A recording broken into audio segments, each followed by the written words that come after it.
hablar la contaminación lumínica que está sufriendo justamente ahora la observación astronómica en el norte de Chile. Y es por eso que hemos invitado al estudio, a cambio de grado, a hablar sobre estas temáticas a Laura Ventura, que es astrónoma y coordinadora de comunicación en el Observatorio Europeo Austral, que se llama por sus siglas ESO. Muchas gracias por habernos acompañado, Laura, en esta jornada y sobre todo para hablar sobre este tema tan importante en la astronomía. Bueno, muchas gracias a ustedes por la invitación, por este espacio-tiempo. Y nada, pues un gusto, Laura, poder conversar contigo esta tarde. Claro que sí. Bueno, aquí estamos las dos Lauras que vamos a interactuar. Y claro, me gustaría primero preguntarte acerca del concepto de contaminación lumínica, porque muchas veces escuchamos esto, pensamos en algo parecido, quizás a algo ambiental, que quizás... ¿Qué pasó? Ay, perdón. Ya. No se estaba grabando. Ah, ya. Mira, perdón. Vamos a repetir. Vamos a repetir todo. Ya, no hay problema. Esta entrevista es como un modo en vivo. Entonces parece en vivo, pero no es ya, en ya, ya. Bueno, casi me da algo. No. Yo no me hagas esa broma. Sí,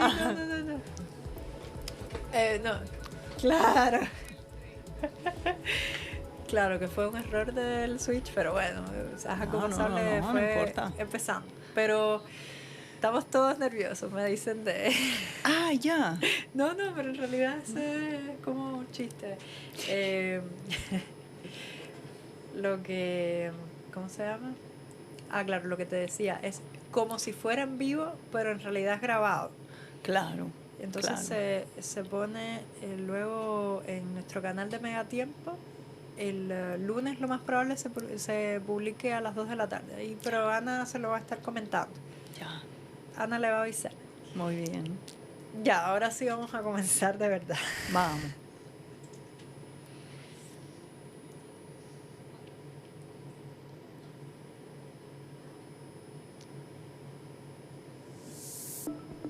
Hoy nos convoca a hablar sobre la contaminación lumínica y su efecto que está haciendo en la observación astronómica en el norte de Chile. ¿Cómo está impactando? ¿En qué consiste exactamente este término? Lo vamos a estar hablando hoy en Cambio de Grado junto a Laura Ventura, que es astrónoma y coordinadora de comunicación en el Observatorio Europeo Austral, que por sus siglas se le denomina ESO. Muchas gracias, Laura, por habernos acompañado hoy en esta jornada. Muchas gracias, Laura, a usted por la invitación, por este espacio-tiempo y por la oportunidad de abordar un tema tan interesante. Eso. Sí, realmente te agradecemos por estar acá y es curioso porque vamos a estar intercambiando dos Lauras al mismo tiempo, universos paralelos. Bueno, quería preguntarte primero acerca del término en sí. O sea, a partir desde en qué consiste la contaminación lumínica. Hay veces que lo confundimos quizás con un término medioambiental, pero ¿cómo es que repercute esto sobre todo en la astronomía? Bueno, de hecho me atrevo a decir que sí, es un término medioambiental y de hecho está reconocida como tal, como una contaminación propiamente tal. Existe una norma lumínica que entró en vigor el pasado 18 de octubre y que precisamente pues intenta regular este tema, ¿no?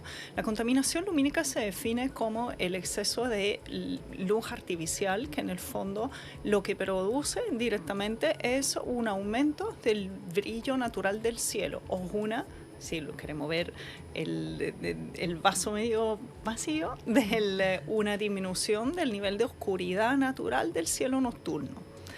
Entonces, ahora, obviamente, la contaminación lumínica generada por la luz artificial, bueno, eso representa un factor de preocupación creciente para la observación astronómica debido al crecimiento de los centros urbanos y también de las zonas industriales. Entonces, en el caso, pero obviamente no es un tema que solo afecte a la astronomía, la contaminación lumínica es un tema que también afecta al medio ambiente propiamente tal, a la biodiversidad. Hay muchas especies, por ejemplo, de fauna marina, de aves, que se ven afectadas directamente por la contaminación lumínica, y también para la salud humana. No olvidemos que la luz artificial, y especialmente el componente más azul de la luz artificial, inhibe la producción de melatonina, alterando todo nuestro ritmo circadiano, con consecuencias en la salud humana que ya han sido comprobadas hasta, bueno, que pueden llegar a ser de gravedad, ¿no? Cuando nos exponemos regularmente a este tipo de agente contaminante. Entonces, sí la luz artificial llega a ser un agente contaminante, y en términos astronómicos propiamente tal, pues claro, si nosotros en el fondo cuando observamos al cielo desde la Tierra, construimos, bueno, estas máquinas, ¿no? ¿Cierto? Estos telescopios y estos observatorios, que son unos ojos enormes para mirar al cielo. Son como unos ojos, pero que tienen mucho más poder de captar luz, y por lo tanto de poder detectar fuentes más tenues, y por lo tanto poder ver más lejos, poder estudiar el universo y escudriñar en sus profundidades y poder entender sus misterios.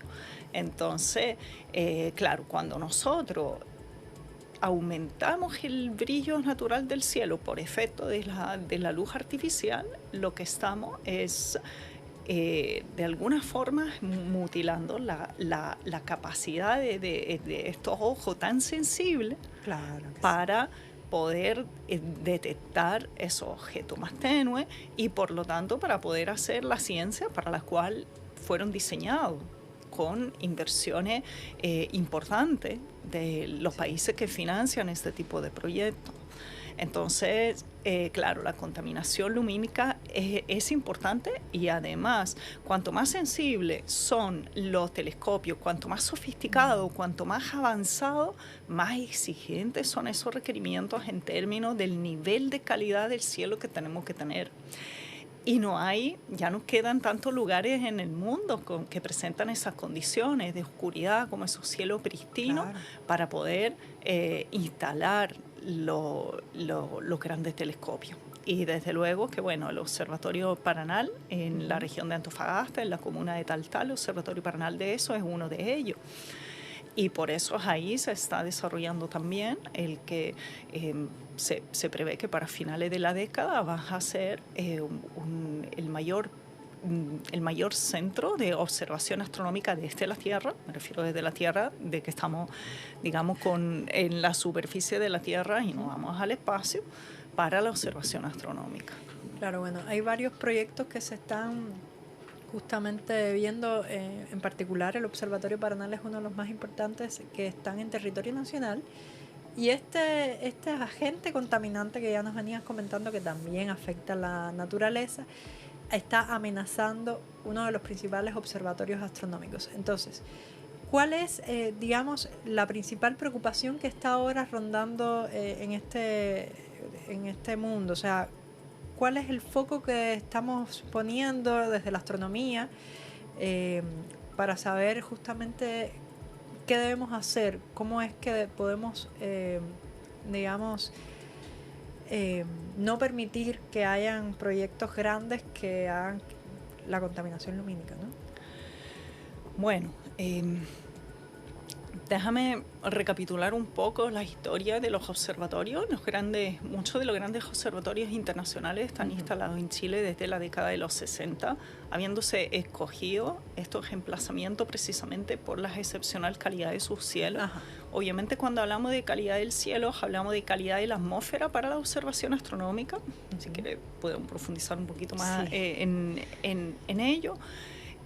Pero también, por supuesto, el tema de la oscuridad, oscuridad del cielo, y por lo tanto la lejanía de fuentes de contaminación lumínica.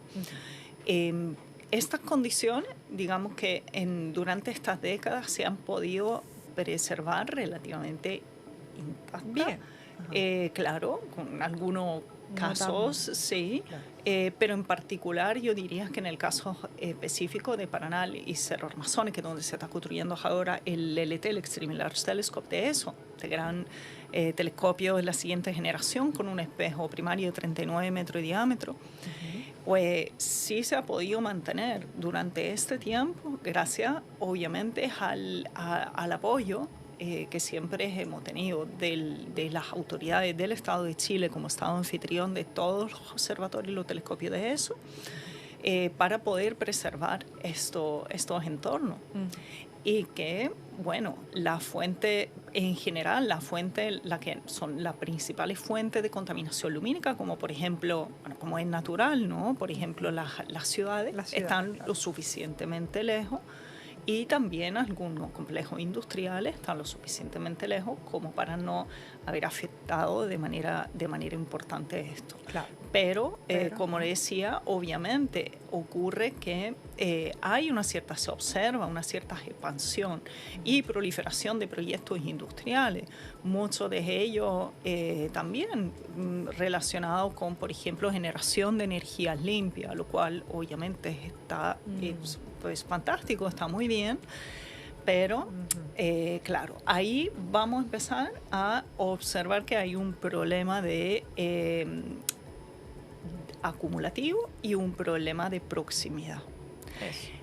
Y entonces, aquí llegamos ya a tiempo mucho más reciente, donde pues ingresa el 20 de diciembre del año pasado, ingresa a Servicio de Evaluación de Impactos Ambiental, un megaproyecto industrial que contempla la construcción de un parque eólico, una planta fotovoltaica, toda una planta para producción de hidrógeno y amoníaco verde, entonces combustibles verdes, y además un puerto para su exportación.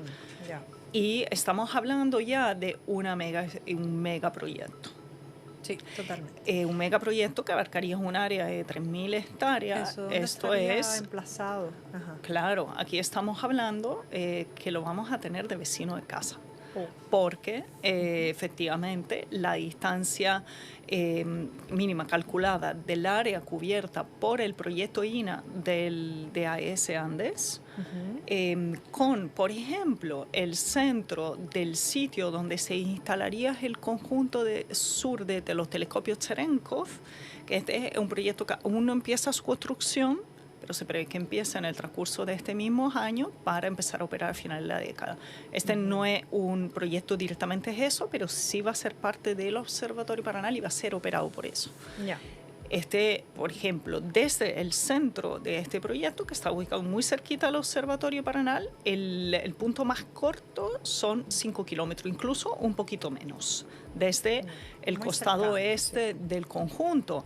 11 kilómetros del Cerro Paranal mismo, donde allí ya tenemos telescopios en funcionamiento, donde está el VLT, que es el Very Large Telescope, que está operando desde fines de los 90, desde el año 99, y bueno, que ha protagonizado descubrimientos científicos muy relevantes, entre ellos algunos que han contribuido a descubrimientos galardonados con premios Nobel. Entonces, y que bueno, sigue activo, y estos proyectos, además, nosotros tenemos que pensar que el tiempo de vida mínimo estimado para un observatorio de este tipo se proyecta normalmente 50 años. Claro. Entonces, bueno, el hecho de que se nos instale un megaproyecto de esta envergadura y tan cerca, realmente, o sea, representa una amenaza real inminente, porque el impacto que va a tener esto es devastador. Totalmente. Entonces ya está en marcha este proyecto, porque estamos viendo cómo pudiera afectar a uno de los principales observatorios, que además está en marcha desde hace tiempo ya, y ya se prevé el funcionamiento de uno de los más importantes del mundo, que es el ELT. Y mi pregunta, ¿hay forma de que este proyecto, digamos, no se lleve a cabo? ¿Se han hablado, o sea, se ha llevado algún tipo de conversación al respecto? ¿O se pudiera encontrar quizás alguna tecnología a través de los mismos observatorios que impidan, digamos, el paso de esa contaminación lumínica? Mira, el proyecto se encuentra actualmente, como te acabo de mencionar, fue ingresado al Servicio de Evaluación de Impacto Ambiental el 20 de diciembre pasado. Ahora se encuentra en un periodo que empezó desde el 9 de enero y hasta se extiende hasta el 3 de abril para lo que se llama el proceso de participación ciudadana. Ya. Y después, bueno, dependiendo de los resultados de aquellos, ingresarías a, como tal, el proceso de análisis, ¿no? Ahora, bueno, eso ya obviamente nosotros hemos, tan pronto como nos enteramos de esto, que fue en tiempo muy reciente, porque nos enteramos en agosto del año pasado, y bueno, ahí de alguna forma se han empezado a trabajar en las simulaciones, los análisis, para dimensionar el tipo de impacto que esto tendría. Y esto fue en la base de los datos originalmente entregados por la empresa, y después se están obviamente afinando estos cálculos en base a los datos que después la empresa realmente entregó al Servicio de Evaluación de Impacto Ambiental. Y los resultados son muy claros y contundentes. O sea, el impacto es devastador. El resultado, lo que va a pasar aquí es que tenemos lo que todavía es el mejor, probablemente mejor sitio del mundo para la observación astronómica desde la Tierra, uno de los sitios más oscuros del planeta, pasaría a ser un sitio, digamos, como por así decirlo, un poco del montón. Sí, claro. ¿Qué quiere decir eso? Que probablemente pasaría a tener condiciones parecidas a las que tienen ya otros observatorios que sí están sufriendo los efectos notorios de la contaminación lumínica. Y ¿qué es lo que pasa? Porque uno diría, bueno, ya, entonces, ¿cuál es el efecto? Bueno, cuando nosotros hablamos del efecto sobre lo que son los telescopios y la instrumentación de vanguardia para la astronomía, eso sí tiene un impacto gigante. ¿Por qué? Por lo que te comentabas antes. Cuanto más avanzado y más sofisticadas las máquinas con las que estamos en el fondo empujando los límites del conocimiento, más exigentes son las condiciones. Claro, entonces, claro, no quiere decir que los telescopios no vayan a poder funcionar, pero realmente pero estamos mutilando sus capacidades, literalmente. Entonces, cuando nosotros, por ejemplo, construimos un LT con el objetivo de observar objetos, galaxias, por ejemplo, en los límites del universo observable. ¿Qué quiere decir? Tú sabes que en astronomía, cuando miramos lejos en el espacio, estamos mirando para atrás en el tiempo. Pasado, sí. Entonces, quiere decir que estamos observando los comienzos del universo. Claro. O, por ejemplo, estamos observando objetos débiles, como puede ser la detección directa, que quiere decir que ya captamos directamente la luz, la débil luz reflejada por un planeta, por ejemplo, parecido a la Tierra, que está orbitando otra estrella. Sí. Y poder a lo mejor ahí encontrar, quién sabe, traza de algún biomarcador que puede indicar la presencia de vida. Todo esto, o sea, son el hecho de que estos telescopios han llegado a instalarse justamente en este lugar, no es al azar, no es un lugar cualquiera, son años. Muchos años, de hecho, de campañas de testeo de sitio para poder determinar exactamente cuál es el mejor lugar, porque vamos a tener la mejor máquina posible que la tecnología nos permite en este momento para poder mirar al cielo, y por lo tanto necesitamos el mejor sitio posible. Claro. Es como si no, de otras maneras, sería como, no sé, pues ponte tú por darte una comparación, pues tener un auto de Fórmula 1 para andar aquí en el Tasco en Avenida Vicuña Maquena, claro, entonces no tiene mucho sentido. Entonces, y eso también compromete la mirada a futuro, de decir, bueno, ¿cómo se pueden justificar estas inversiones que no son menores a futuro? Sí. Para si no se dan las condiciones ambientales para poder instalar estos telescopios.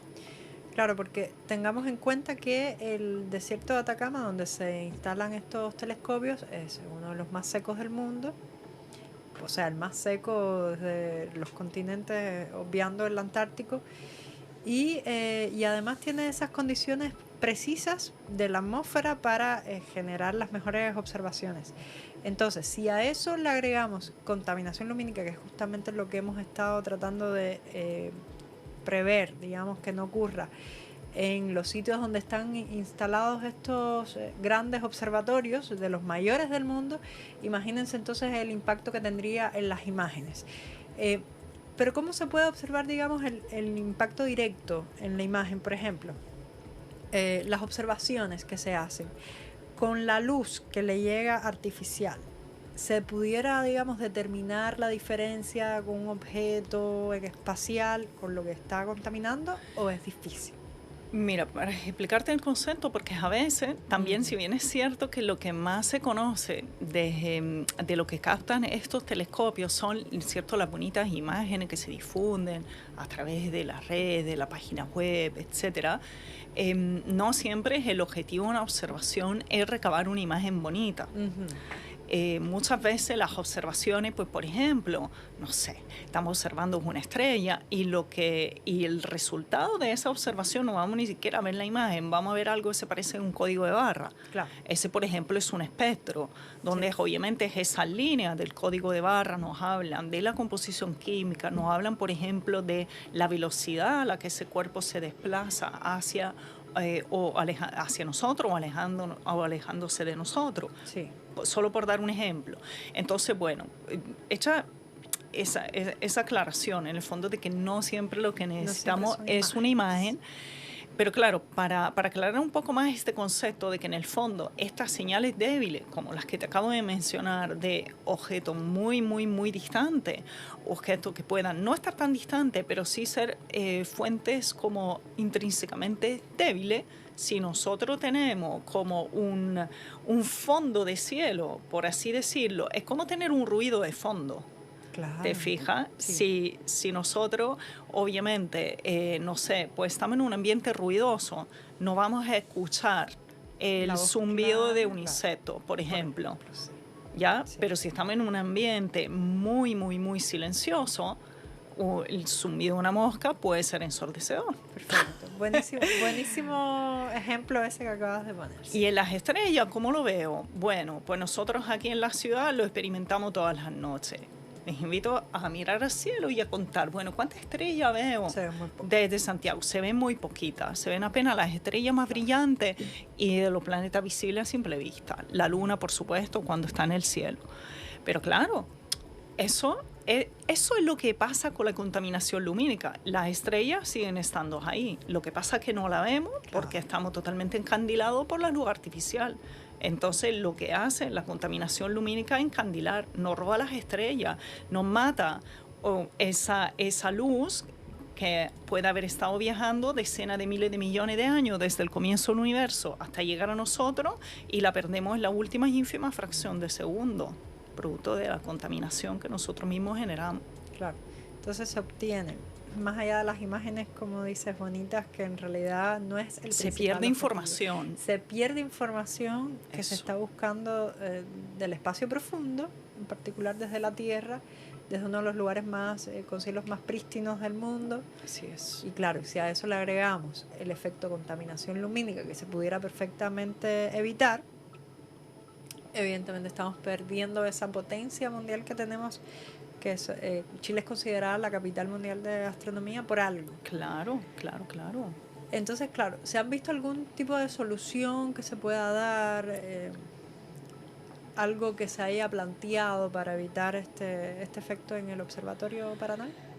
Sí, bueno, ahí también las conclusiones son bien claras y contundentes. O sea, como decía, el impacto es devastador y no es solo la contaminación lumínica, hay otros factores también. Algunos de ellos cuesta un poquito más cuantificarlo, también porque no hay datos disponibles que las empresas hayan entregado respecto al Servicio de Evaluación de Impacto Ambiental, como pueden ser, por ejemplo, todo lo que tiene que ver con polvo, especialmente durante 5 años fase de construcción. Por supuesto, ahí se levanta polvo. Se levanta polvo y el polvo afecta a distintos niveles. Afecta porque se deposita en los espejos. Disminuye la reflectividad, o sea, de nuevo, perdemos luz. y además degrada la calidad de la imagen, porque la reflexión ya no es perfecta, sino que los granitos de polvo, por muy chiquititos que sean, claro, uno no lo ve. Afecta la visibilidad. Pero sí, entonces eso después cambia también el perfil de cómo decir, la transparencia de la atmósfera a la luz. Claro, sí. Lo que se conoce como la extinción atmosférica. Después hay otro tema que también está en estudio y que podría generar algún tipo de problemas, por ejemplo, con todo lo que es la posible turbulencia producida por los aerogeneradores, tan cerquita de los sitios de observación. Porque nosotros, cuando miramos a las estrellas desde la Tierra, necesitamos una atmósfera muy quietita. Claro. Muy poco turbulenta. Claro. Entonces, si nosotros, por la razón que sea, por ejemplo, algo que genere directamente una turbulencia, como puede ser una turbina eólica, o por ejemplo, no sé, pues cambios de temperatura, algo que genere alguna alteración térmica, todo eso tiene un impacto en la atmósfera. Y estos instrumentos tan sensibles lo detectan. Entonces, resumiendo todo aquello, no hay medida de mitigación posible. Para un proyecto de esta envergadura, la única solución es realmente que se replantee a una distancia de seguridad. Claro que sí. A una distancia de seguridad que permita mantener las condiciones actuales de oscuridad del cielo. Sí. Entonces, esa es la única manera posible. Por supuesto, eso dentro de o sea, la sustentabilidad está dentro de nuestros valores. Nosotros comprendemos la importancia y la relevancia del desarrollo de este tipo de proyectos a nivel país, dentro del contexto de la crisis climática, la necesidad de contribuir a la descarbonización, a la transición energética, pero eso no puede ser en desmedro por ejemplo, o sea, de la calidad de los cielos para la investigación astronómica, claro, que también es algo que lleva décadas también entregando un aporte muy importante a nuestro país a varios niveles. Entonces, las dos cosas pueden coexistir, pero no dentro de un área tan reducida. Necesitamos una distancia de seguridad. Sí. Perfecto. Entonces esto sería más o menos lo que se necesita plantear, que probablemente ya ustedes lo hayan hecho desde el punto de vista del observatorio, de que se replanteen esta distancia a la que puede estar. También suponemos que hay distancias máximas, o en este caso mínima, a la que pueda estar una fuente de luz desde los observatorios, ¿no? ¿Se tiene estimado exactamente cuál debería ser? Bueno, en este caso en particular, las simulaciones arrojan un valor referencial de una distancia mínima de 50 kilómetros. 50 kilómetros ya. Para el proyecto o sea, según las características con el que está presentado ahora. Ahora, si fuera algo que va a crecer, o el día de mañana llegaran, eso también es algo como que bueno, ¿no? Que también genera preocupación, porque uno ve la inversión que implica construir una infraestructura del tipo que está contemplando AES. Y obviamente eso también está pensado como para atraer. Entonces, si eso se empieza a volver un polo industrial, hay un efecto acumulativo que es... Pero ya, o sea, incluso sin pensar en eso, sin pensar en la catástrofe, ya este proyecto ya en sí mismo, ya como está, es demasiado, y está demasiado cerca de los observatorios. Entonces, esa por lo menos la distancia mínima de seguridad. 50 kilómetros de seguridad.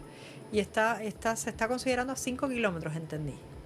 5 kilómetros, claro, es una distancia entre 5, que es como el punto más cercano, calculado del área como el perímetro del área de Gina, hacia el centro del sitio, destinados al conjunto de telescopio Cherenkov Sur.